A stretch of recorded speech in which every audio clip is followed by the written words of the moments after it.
2007, 2008, before Facebook and Twitter and all this really blew up. So I noticed that, looking down the line, social media is going to have a huge impact on the way people consume. It's going to be everything. And I took this leap where I'm going to start my own agency.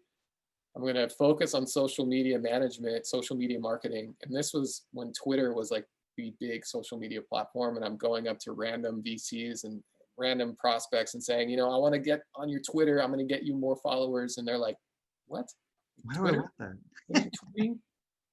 So luckily, Trapster was my big client. They contacted me. They wanted to hire me.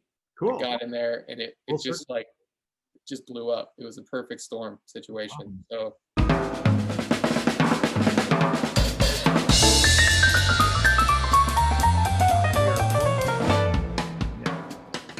this is another episode of the Automate and Grow podcast. My guest today is Sean Farrell.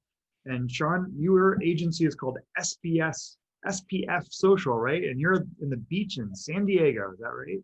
That's right. Yeah, SPF Social. It's like a play off sunscreen, but also my initials are SPF, so it's perfect. Oh, I didn't get that part. Well, first of all, thank you for joining me today. Yeah, Michael, thank you for having me. I'm really excited. So we were talking before we started recording about a common history we have in the wireless industry. And before SPF Social, you were doing some interesting startup stuff in the dark days of cellular. Right, the dark days, the dark before the major boom. So I was with a company called Trapster way back when now, in 2009. And it was basically a mobile app that alerted its users to police speed traps and other wallet hazards. It started off in the founder's garage. Is one of those stories where he did very well at Cisco. He had patents on the original internet firewall. Oh, wow. So you can imagine he was part of the team that put together the server load balancer software. So after that, he had time for his hobbies. He got really into car racing and Ferraris and driving around with his friends. And out here in San Diego, we have like a legendary road called Palomar Mountain. And it's one of the best driving roads. And he would go up there with his Ferraris, and he came up with a way. He's like, there's got to be a way for us to signal each other and let us know when there's a cop around the corner. Like, I'm driving, I see a speed trap. Why can't I tell my other car friends easily? And this was before smartphones, just before in 2009. So they're driving around with laptops and modems and making a mapping application using cellular modems and laptops in their Ferraris. Wow. And they're like, this thing could work. And they went down the path of like, how are we going to make this thing work with GPS and all these different tools? And then not too long after that, the smartphone comes out and everybody's got a GPS device in their pocket where they could use the application. Fast forward, and 2009, I joined this team, and there's 3 other people, no users. Within that first year, the iPhone drops, Android drops, and we get 1 million users like that. Wow, that's one of the first apps like available on any app store. And over the next few years, we were only around from 2009. We were acquired in 2010. Eventually, we reached 24 million unique downloads. Yeah, that's crazy. It was Waze before Waze. It was I was gonna say it's like Waze before Waze. So exactly. So that's Pete Tenereillo. He's a genius. Google him. He's one of the major influencers in car technology. Oh, really? That's interesting. It was a wild ride, man. That's crazy. When we were acquired in 2010, I went to CES. I'm sure you're very aware. Yep. Anyone that's not aware, it's a collection of all the major industry leads in technology. It's a big nerd fest. 2010, like Microsoft was actually making an exit. They did their farewell tour. It was interesting just to see the whole dynamic. It changed a lot after 2010. But the highlight there was I was kind of like a rock star because I got thrown into the limelight with the acquisition of Trapster. Nokia, made a splash. They needed a splash. Their mapping department needed a hot mapping application like Trapster. I had a friend and a connection with Will.i.am from the Black Eyed Peas. He was interested in Trapster or something like it because he not too many people know, was trying to get into the car industry. There was a time where he was planning and pushing really hard for his own car manufacturing business. Oh, really? He wanted to get in with Detroit, bring, get the economy booming there again. 2009 was a crazy time for the economy. So he was a philanthropist, and Will.i.am was interested in Trapster. I ended up Oh, spending that's interesting. like 5 days with him and his crew. It was like fantasy camp for an entourage, but That's it was cool. awesome. It was an awesome time, and it's a while ago now. I mean, we're talking 10 years ago. It goes fast though, because I mean, I have a common background with where, as I was mentioning, so I know that era very well.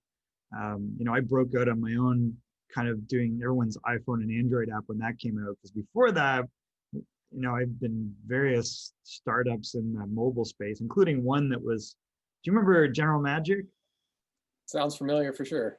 Well, again, actually, it's funny because Andy Rubin was another guy that was a General Magic, and they were like they made the first UI back in the '90s.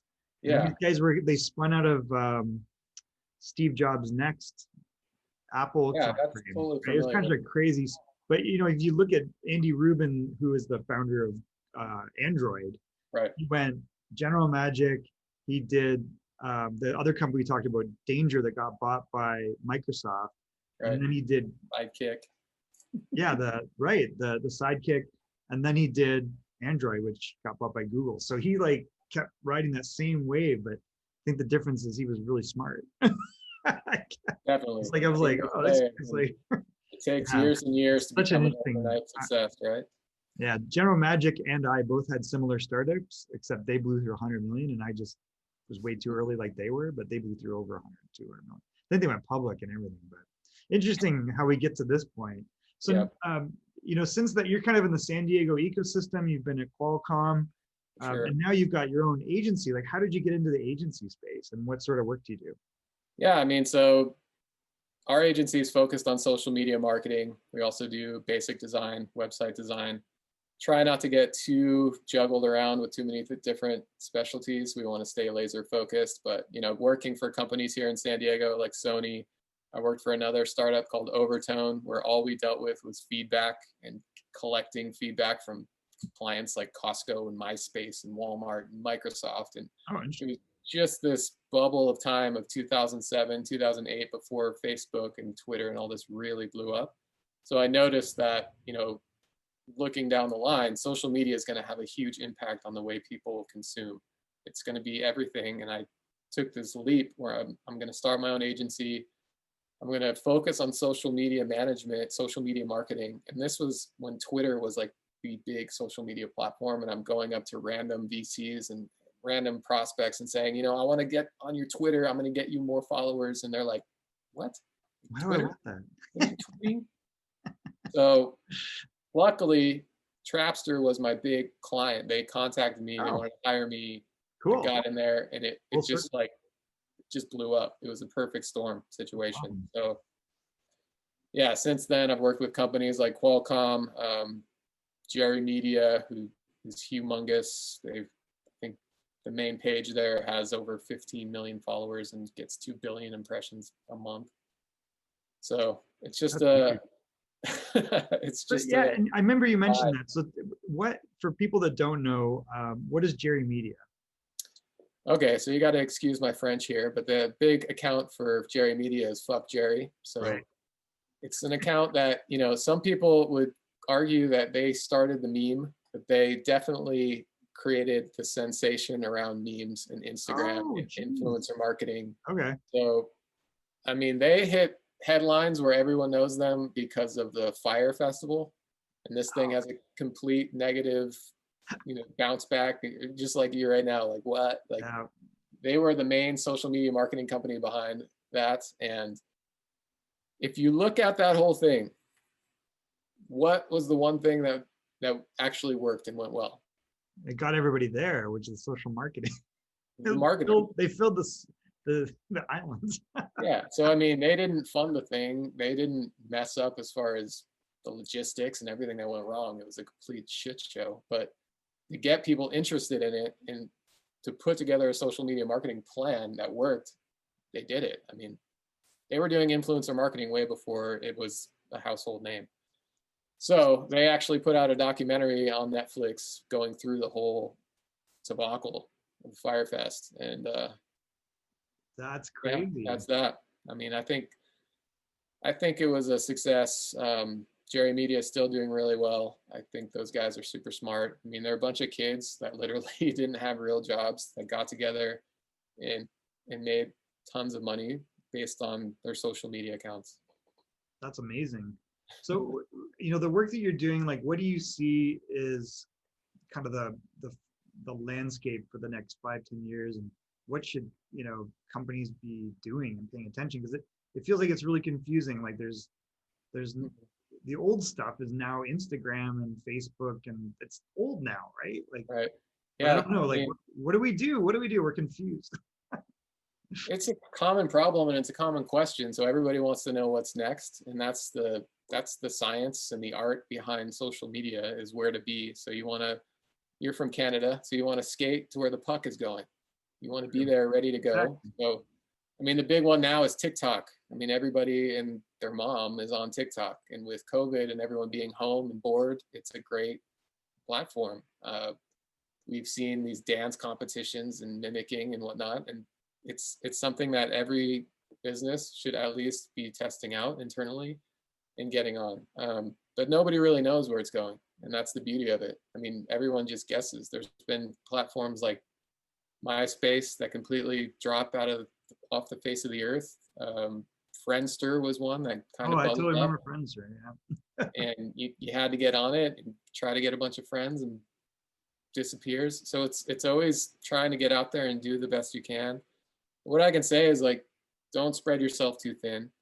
If you can only do one platform, then just do one platform and do it well. I mean, I think that it gets cliche when you go to a website and you see they're on, 5 or 6 different platforms, and you go check them out and none of them are exactly great. So it's like, I would rather you focus your time on one and just do a really great job at that. So it's cliche to say, but if you're going to do it well and use the resources you got. Makes sense. So, what type of clients do you like to work with, and what sort of campaigns do you work on? I've been all over the map, from household names to just mom and pop little restaurants that I end up eating dinner at and want to help them out. Uh, I love them all. I mean, they all have their own unique quirks and stuff. I mean, I've spent time on my local sushi spot, Kyola Sushi, down the street. It's a one location, privately owned, and I love it. And I just love the lifestyle of it here in San Diego. It's right on the beach, cool vibes. You can get a beer and some good food. And I built their website, built their e-commerce. I'm pushing them to do a mobile app.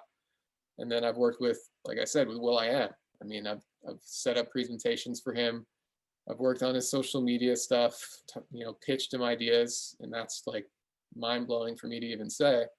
But it's like everything in between. I think that helps with the monotony of it. I mean, we've all had usually a job where it's like a 9 to 5 gets very boring and very repetitive. If you can bring new clients, new verticals, it just makes it so much better for me. So, what sort of problems are you helping them solve? Like, and so if someone came to you, like, how do you usually start? Like, and then what's the outcome for them? Yeah, so they're all different. I mean, usually someone's just starting up and it's a word of mouth thing where they hear of me, most likely locally here in San Diego, just need help setting up a website or social media, marketing, anything. And I just kind of work backwards from the main goal. Like, what are you trying to do? Are you trying to get downloads? Are you just trying to get website visitors? Are you trying to get people on, XYZ? And then how are we going to get there? It always comes down to budget. I mean, anyone can try to make something huge with the right amount of money and try to get eyeballs and usually get eyeballs for the right amount of money, but it needs to all come together in the right way where if you're spending money and sending them to a page, is it the right landing page? Is their sales funnel set up? Are they clearly going through? And I mean, there's a million different avenues for every client that comes to me, and it's really kind of siphoning through what they want to do and making sure that we get there in the easiest way possible and we work within their budget. I also probably should have mentioned this earlier, is donate time. Every quarter, we pick a charity or a social enterprise, and we donate time to help Oh, them out. interesting. So yeah, locally, we're working with the Shine Foundation, which is a great foundation that helps special needs children. And it's just something that, again, brings me out of the monotony in the day to day, and gets us into new verticals, and really gives back to us. I just remembered that I had a Will.i.am encounter on Virgin America. Will.i.am, yeah. And we were both in first class. I'm sure I could pull up the photo. Actually, I'll have to look for it. It's on Nice. Facebook somewhere. That And had to be before he's on his G5 private Learjet. I mean, it was like probably like 2015 or 16, I'm guessing. Okay. I have to look, I'll have to look back and see, but it was funny. And what I talked to him about was, I go, he had a smartwatch. Oh, his watch. Yeah, it was called the Pulse or something. The dial. The dial, that's what it was. Yeah, maybe it was I have the one. dial. Do you have one? Yeah. It's upstairs. Oh, no way. That's crazy. So yeah, I worked on that before he put it out. I was working on beta testing the software. It was actually a really cool smartwatch. It was way ahead of everyone else. Like, that was way before I watched Apple's everything, the Apple Watch. Yeah, right. So what happened? Did you talk to him about it? I did. I talked to him for a little while, and we were, kind of packing up on the plane. But yeah, it was pretty interesting. So I think he was just a little too early, maybe, or maybe the tech wasn't quite worked out yet. But if you look at it, like, he was close, like, because it was probably 2-3 years before the iWatch, right? Yeah, the Apple Watch. I always call it the iWatch too. Yeah, me too. Wasn't it called iPhone, the Apple Watch? I can't keep up with Apple. Anyway, he took that software and he had some great patents, and he ended up making a great sale or a licensing deal with T-Mobile. Oh, really? He had an app on there that could recognize the voice inflection, and basically it could tell like emotions off your voice. So if you had it linked up with your mom and you looked at your phone and your mom contact was red or something, she might be on her phone and it might have like an emotional thing going on. Oh, that's it was really crazy. bizarre. Yeah, but they had a ton of automation. Can't quote me word for word on exactly how the deal went down, but T-Mobile's involved and they use it for their, like, when you call up and their automated customer service. That's very interesting. It's interesting to see how we were kind of talking about the wreckage of some companies, but then they've got like these massive IP libraries. And particularly when there was kind of like the smartphone wars like 10, 12 years ago, they were all arming themselves, right? And that was actually, I don't know if you remember when Google bought Motorola just to get the patents. Oh, of course, yeah. And they stripped out the patents and gave the hardware to Lenovo and showed everybody how to make a smartphone now, which Lenovo does now. So it's been interesting. So what are you excited about, and what do you want to work on in the near future? Great question. So, I just wrapped up a project and I'm looking for new projects. So I've been lucky where I just kind of get new projects that come my way, and I'm hoping that happens again. So I'm continuing to try to get involved more with the city of San Diego, and also the county. I'm from Encinitas, which is about 20 minutes north of San Diego, and I'm just trying to get involved more here locally.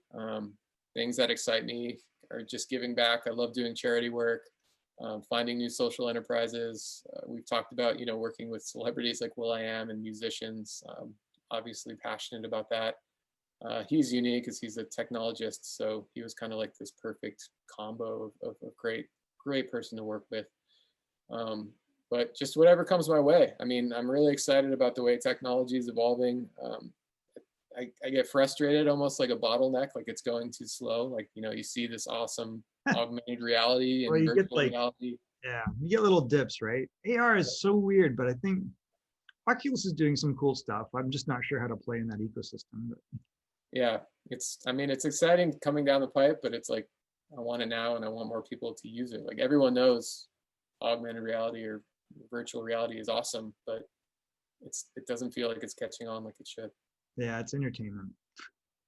It's not taken too seriously. If you are the sum of the 5 people you spend the most time with, who do you, Sean, spend the most time with? What? Ask that again. if you're the, Jim Rohn once said Uh-huh. that you are the sum of the 5 people you spend the most time with. Okay. So who are the people that you spend the most time with?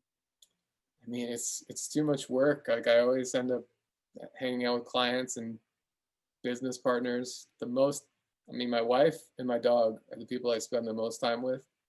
So That I, counts. that's a good combo. I think in quarantine we've all been spending a lot of time with our wives and our dogs. Yeah, I think that, I mean, that's literally how much time I spend at home. My home office now is like 24/7. It's hard to get out of the house and get things done. Weird. It is weird. 2020 is the weirdest year, and I hope it just turns around for all of us. Well, I think there's a lot of interesting stuff going on and changing to like e-commerce, and people are rebellious. And I think if you've got a dog, though, nobody questions you when you're out walking. Oh yeah, it's been Thank God electric. the dogs. We've gone on more walks. He looks at us like, again. Let's go. So, Oh man, we have one that's like, let's go. That's but me. e-commerce, I mean, COVID has just stepped on the pedal of e-com and getting everything that we knew was coming down the pipe over the next 20 years or so to just Accelerated that, right? accelerated it. I mean, we're just stating the obvious, but it's amazing how much Amazon, especially, and everyone else in between, it's just been going off the rails. I just see everyone turning into an e-commerce consumer. It's true, right? Like even I talked to someone the other day, and they had a little e-commerce clothing business, and I guess it shot up to like 100 grand a month. Yeah, it's everyone. I mean, everything that I've done, luckily, has been in e-com. But if they're not on it, they need to get on it right away. And I mean, that's one thing I tell new clients that they're almost hesitant, like, oh, I don't know about technology, or I don't want to get into that techie stuff, or whatever their outlook might be. But it's like, get on the roller coaster. There's no wrong time to get into it. And things have become so much simpler than, 5, 10 years ago. To use a simple Instagram account to set up an e-com store, it's unbelievably how simple you could be up and running in a matter of minutes. It feels like. Oh, really? It's funny because I haven't really delved back into that. I had a t-shirt line like 10 years ago, and e-commerce was definitely not there. Right. But I think now everything's improved so much between Instagram and Shopify and all these other platforms that Totally. I haven't even, you kind of think, well, maybe I should do that again. But maybe I should try it as an experiment one weekend.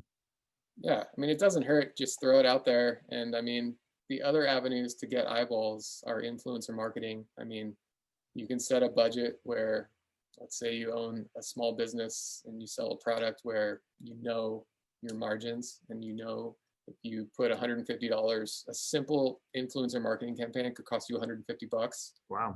Maybe you'll sell $150 worth of product and break even, but you'll get a ton of new followers. There's always something you can do with no matter what budget you have. You can come to the table with $1 million, and I've seen posts go for that much, but you can come to the table with $150 and you'll do all right. I mean, it's never too late, and it's never going to be a downside. If you don't make any money on your product, most likely you're going to get more eyeballs, more followers, some sort of engagement.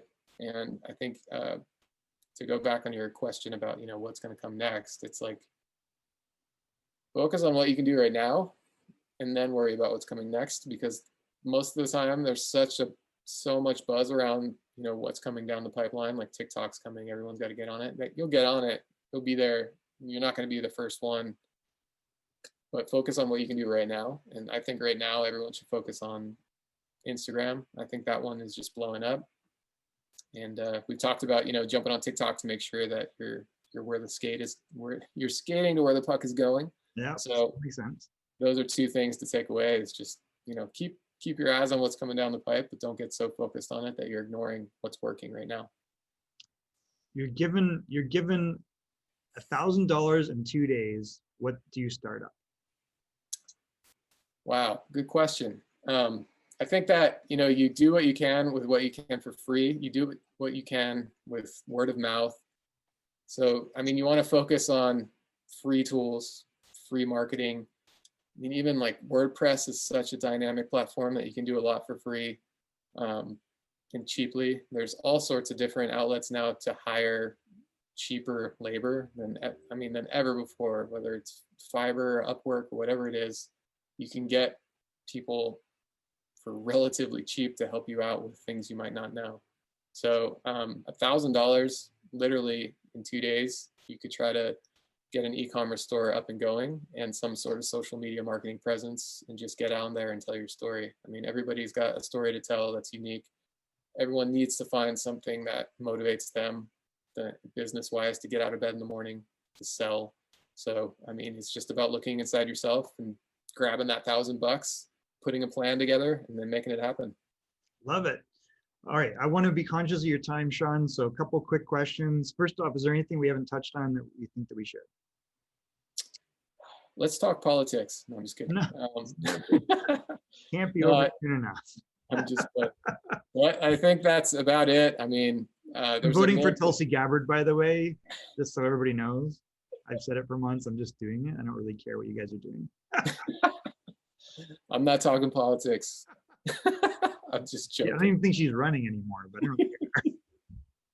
So I think we've touched on everything. I mean, I really appreciate you having me on. I'm continuing to be a fan. I'm definitely interested in circling back with you. Sure. I think that this is awesome, and you've got some great tools that your followers should go find us on. SPF Social, just like sunscreen, SPF social.com. It's just our agency page. We're doing a lot of upgrades, and hopefully have some new exciting stuff to announce on the next time I'm on. But, you know, that's about it. I love it. Well, I want to acknowledge you for the work that you're doing and the interesting past that you've had. I'm going to wrap with a couple quick questions. One is, how are you, Sean, changing the world? I'm just one guy in a giant world. So trying to just do me and trying to make the world a better place through what I can control. I'm not trying to do too much at once. The biggest thing is try to stay out of the ego, more soul, more just being genuine with people, not trying to be rude, not trying to be shocking, just trying to be me and trying to make money in like a morally fulfilling way. So try to make my world great. You know, just trying to, the man in the mirror, trying to make him the best he can be, trying to be a great husband. I don't have the Michael Jackson song. I would outro. Got it, and I didn't think I should mention Michael Jackson. I'd probably get removed off of that. Trying to be a good father to my 3-year-old Doberman dog, and just live life. A 3-year-old child, but the final thing is, when we have interesting guests on the podcast, Sean, we'd like you to nominate other interesting guests. We usually talk to experts or entrepreneurs.